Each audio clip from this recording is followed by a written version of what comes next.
목회를 10년 넘게 훌륭하게 잘하신 제가 잘 아는 목사님 한 분 계시는데 요즘 만나보니까 아주 심각한 고민에 빠져 있었습니다.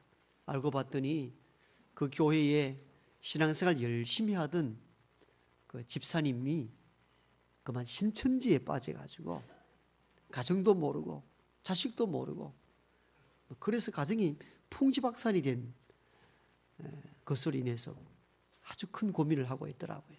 참 신실했고 믿음 가운데 사셨던 분인데 어떻게 저렇게 되었는지 결국은 이혼하게 되고 가정은 가정대로 큰 오름에 빠져 있어서 그 가정을 어떻게 할까 고민하는 것을 옆에서 지켜볼 수가 있었습니다. 이렇게 신천지에 빠져가지고는 그 헤어지고 나서도 계속 집으로 찾아와서 또 신천지 같이 가자고 이렇게 자꾸 이야기를 한다는 겁니다. 그 얼마나 힘이 들겠습니까? 이 시대를 이렇게 보면은 참 영적으로 혼란하고 무질서한 시대 속이다. 이렇게 볼 수가 있습니다. 바울이 선교 여행 중에 세웠던 에베소 교회도 비슷한 처지입니다. 영적으로 혼란하고 또 무질서하고 무엇이 옳은지 그른지 구분하기 어렵고 또 영적 어려움 가운데 빠져 있었던 교회가 바로 에베소 교회였습니다. 에베소 교회가 왜 이렇게 어려움에 빠졌는가 하면 그 에베소 지역 자체가 영적으로 혼란하고 음란이 들끓었고 우상이 많았던 지역이었기 때문입니다. 그 도시의 영향을 에베소 교회가 받을 수밖에 없어서 교회가 어려워진 것입니다. 에베소라는 이 작은 도시는 그리스 로마 신화에 나오는 이 다이애나 여신이나 니케 여신을 직접 섬기고 숭상했던 도시가 에베소라는 작은 도시였습니다. 지금도 에베소에 가보면 그 고대 유적들이 아주 즐비하게 남겨져 있는 것을 보게 되는데 특별히 이 니케 여신에 대한 신상은 그대로 석조, 돌로 만든 석조로 그대로 유지가 되어 있는 것을 제가 성지순례탑 봤습니다. 돌로 조각한 것이 옷감, 섬유가 표현된 것처럼 아주 이 치마 자락도 얼마나 섬세하게 표현되어 있는지 정말 깜짝깜짝 놀랄 정도입니다. 그 고대 사회에서 얼마나 작품이 뛰어난 것인지. 우리가 운동 스포츠 용품 중에 가장 인기 있는 것 중에 하나 나이키의 이 로고가 바로 니케 여신의 치마 자락에서 나왔습니다. 거기에서 본을 받아가지고 V자 승리라는 이 니케라는 것은 승리의 여신이라는 뜻을 가지고 있거든요. 거기서 나온 이 문양 로고가 나이키 문양입니다. 그 나이키라는 것은 니케라는 여신의 영어식 발음입니다. 그 나이키라는 것은 니케 여신, 승리의 여신 이런 의미를 가지고 있죠. 그만큼 그 에베소 지역에 많은 영향을 미쳤던 존재가 바로 이 니케 여신, 승리의 여신. 그만큼 우상이 많았던 도시. 그리고 지금도 에베소 지역 가보면은 무너져 있습니다만은 셀수스 도서관이 아직 그대로 남아있어요. 기둥터가 그대로 남아있더라고요. 당시에 그 도서관에 소장된 책이 1만 2천여 권 된다고 했으니까 고대 사회의 그만한 도서관 같으면 인문학적으로도 굉장히 발달한 도시였다는 것을 알 수가 있습니다. 그런데 놀랍게도 그 셀수스 도서관 주변에는 이 개구멍 같은 것들이 종종 나타나는데 그게 무슨 구멍이었는가 하면 사창굴로 들어가는 구멍이었다고 합니다.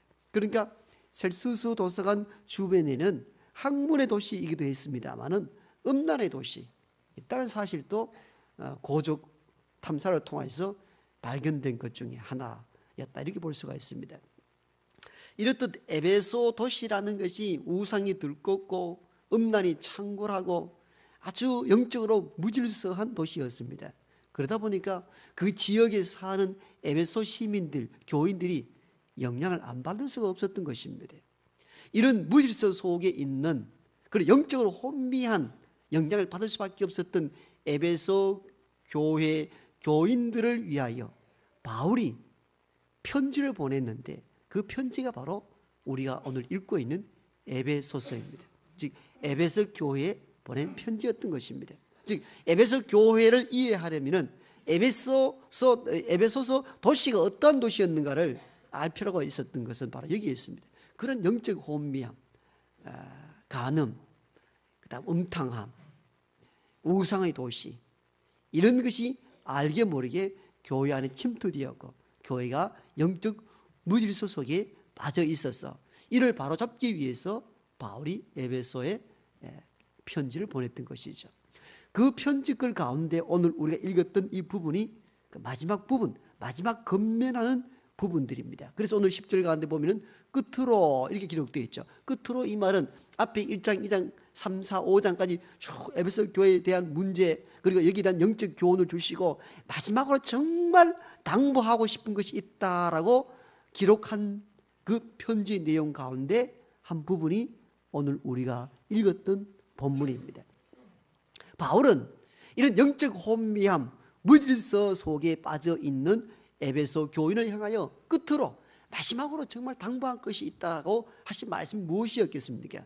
그 첫 번째가 마귀의 관계가 있다는 것을 직시하라는 것입니다. 오늘 11절 보니까 마귀의 관계를 능히 대적하기 위하여 하나님의 전신갑주를 입으십시오.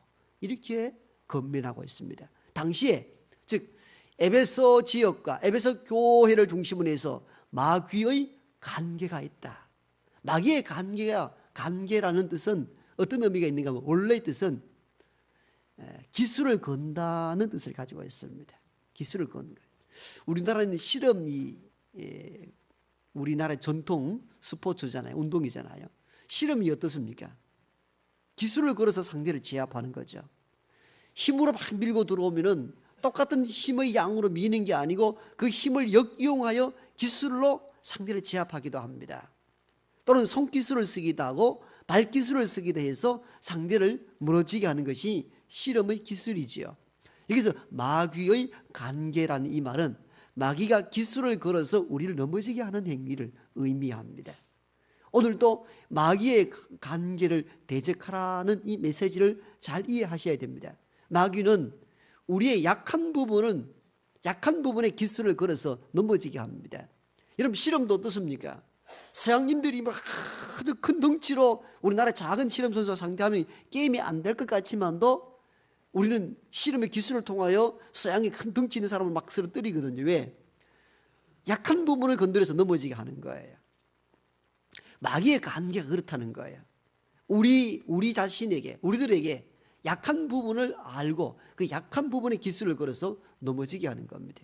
만약에 우리가 물질에 대해서 좀 약하다 싶으면 마귀는 물질로 우리를 유혹하여 넘어지게 합니다. 이게 마귀의 관계, 기술입니다. 여러분 구약 성경에 나오는 아간을 보십시오. 아간의 물질에 대해서 약했으니까 물질을 통해 그를 시험하여 그와 민족을 무너뜨렸습니다. 여리고성 전투를 했습니다. 그 성은 크고 견고했습니다. 하나님의 은혜로 그 성을 점령했습니다. 적군들이 다 전리품을 놔두고 도망쳤습니다. 여리고성에 들어갔더니 많은 물품들이 쌓여 있습니다.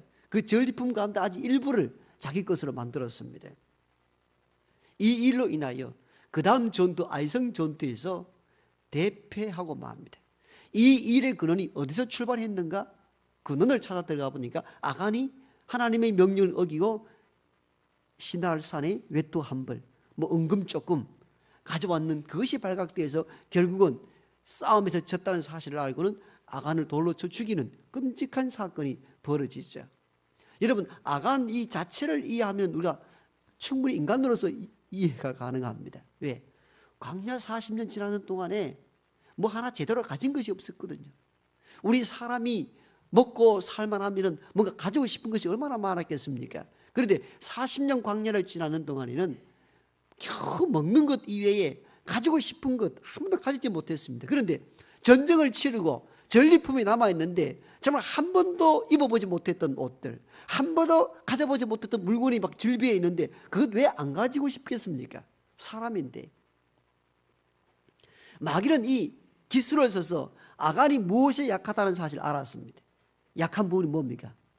물질에 대한 욕구가 있다는 사실을 알고 물질을 탐하도록 해서 결국은 개인과 민족 공동체를 어려움에 빠뜨리게 하고 넘어지게 한 것입니다.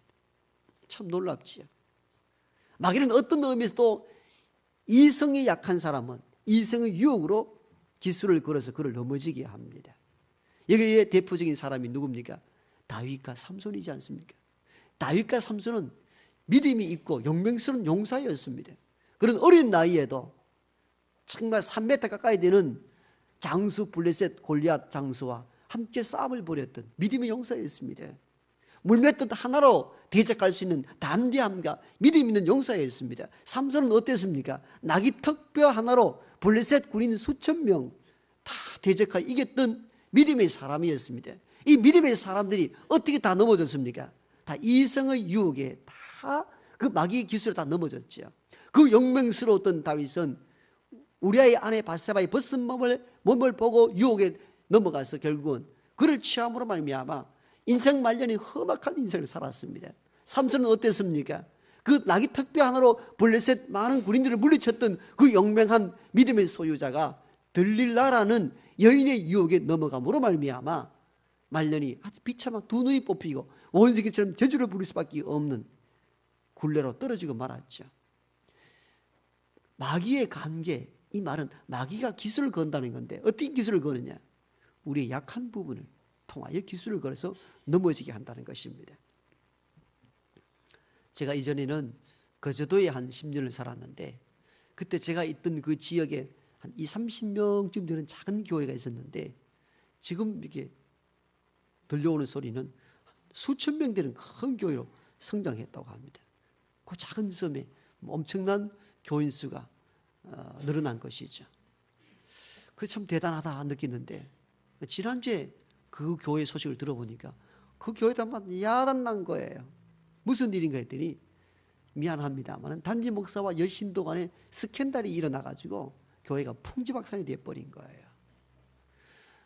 제 누님이 그 지역 다른 교회 다니는데 그 여신들은 여성이 봐도 아름다울 정도로 정숙하고 일에 대해 열심히 하고 겸손하고 모든 일에 다 본이 될 정도로 열심히 그렇게 하더라는 거예요.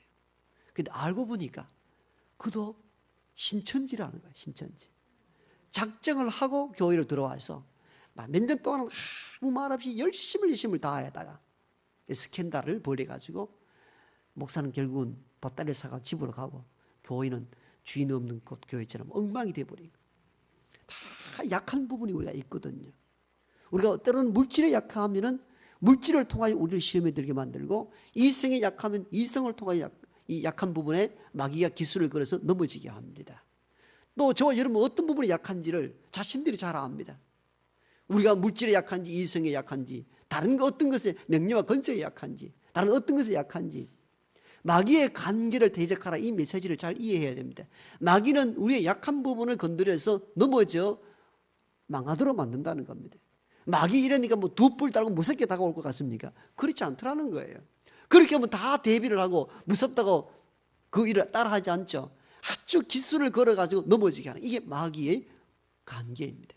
바울은 에베소 지역교회가 영적으로 타락하고 음란이 들끓고 우상이 숭배하는 그 영향 아래 놓여 있기 때문에 그 교회 교인들을 향하여 여러분 마귀의 관계를 대적하십시오. 여러분 이 말씀을 깊이 오늘 이 시대도 마찬가지예요. 무질서합니다. 무엇이 옳은지 구분하기 어렵습니다. 세상은 물질이다 이것이다 저것이다 이걸 취득하라 이야기하는 유혹의 시대 속에 있습니다. 그래서 우리는 이 부분을 놓치지 말아야 됩니다. 마귀의 관계, 마귀의 기술로 우리의 가장 약한 부분을 건드려 넘어지게 하는구나. 이것을 알고 대비할 필요가 있습니다. 그러기 위해서 어떻게 해야 됩니까? 우리가 싸워야 될 대상이 누구인지를 분명하게 해야 합니다. 싸움의 대상은 우리 연약한 사람들이 아니며 대적해야 될 대상은 악한 마귀입니다. 악한 마귀입니다. 그래서 오늘 본문 가운데서도 11절에는 마귀의 관계를 대적하기 위하여 하나님의 전신갑주를 입으십시오. 또 12절에 보니까 우리의 씨름은 혈과 육을 상대하는 것이 아니요 통치자들과 권세들과 이 어둠의 세상 주관자들과 하늘에 있는 악의 영들을 상대합니다. 즉 우리가 이런 무질서하고 우상 숭배가 들끓고 악한 마귀가 들끓어서 우리를 넘어지게 하는 이때에 우리가 싸워야 될 대적자, 대상이 누구냐? 사람이 아니라는 겁니다. 즉 우리의 싸움은, 우리의 씨름은 혈과 육이 아니라 이 말. 혈과 육은 뭘 말합니까? 연약한 우리 인생을 말하는 거예요. 우리가 싸워야 될 대상은 사람이 아니고 누구라는 겁니까? 악한 영들이라는 것입니다. 악한 영들. 여러분, 악한 영이 우리에게 무질서하고 이상한 것을 주입시켜서 부부간의 갈등을 일으켜서 넘어지게 합니다. 교회 안에 분란거리를 만들어서 위기에 몰아넣습니다. 나라를 혼란하게 하기도 합니다. 이건 다 하늘에 있는 악한 영들이라 이렇게 바울은 권면하고 있습니다. 그런데 사람들은 이를 눈치채지 못하고 악한 영들로 인하여 들어온 시험들을 어떻게 합니까? 사람과 사람으로 인하여 이루어진 일인 줄 알고 그 사람과 상대하여 싸우고 분쟁을 일으킵니다. 부부간에도 문제도 어떻습니까? 부부간의 문제라면 인식하고 영적인 싸움을 벌이지 아니하고 육체적 싸움을 벌이다가 둘 다 망하기도 합니다. 교회 안에도 영적인 이 악한 영들이 들어와서 우리를 어지럽힐 때 이를 깨닫지 못하고 교인과 교인 간에 다투고 싸우고 스스로 무너진 것을 보게 됩니다. 모든 공동체는, 이 바울은 이걸 직시했어요. 누가 우리에게 시험거리를 주고 위기와 환난을 만들어내느냐? 악한 영들이란 말이고. 그래서 오늘 11절에도 마귀의 간기를 대적하기 위하여 하나님의 전신갑주를 입으십시오. 12절은 우리의 씨름은 혈과 육이 아니요 하늘의 악한 영들을 상대함이라. 분명한 싸움의 대상을 지적하고 있습니다. 즉 저와 여러분이 싸워야 될 대상은 여러분의 남편이요 아내도 아니고 우리의 교인들의 대상을 해서 싸워서도 안 된다 그 말입니다. 우리가 진짜 싸워야 될 대상, 실험해야 될 대상이 누군가? 대상을 바로 하고 살아야 된다는 거야. 누구야? 하늘에 있는 악한 영들이라. 베드로는 예수님을 잡으러 온 사람들을 대적하여 칼을 빼어 싸우려 했습니다. 그리고는 제사장 종 말고의 귀를 내리쳤습니다. 즉 우리 예수님을 보호하기 위하여서 내가 대적하여 사람을 상대하여 싸우겠다는 의지를 드러냈습니다. 베드로는 내가 싸워야 될 대상이 사람인 줄 알았습니다. 그러나 하나 놓친 게 있었습니다. 진짜 싸워야 될 대상이 누구인가를 몰랐던 것입니다. 진짜 싸워야 될 대상은 베드로에게 있어서는 사람이 아니라 내 안에 약한 부분을 건드리는 악한 영들이라는 사실을 놓치고 말았던 것입니다.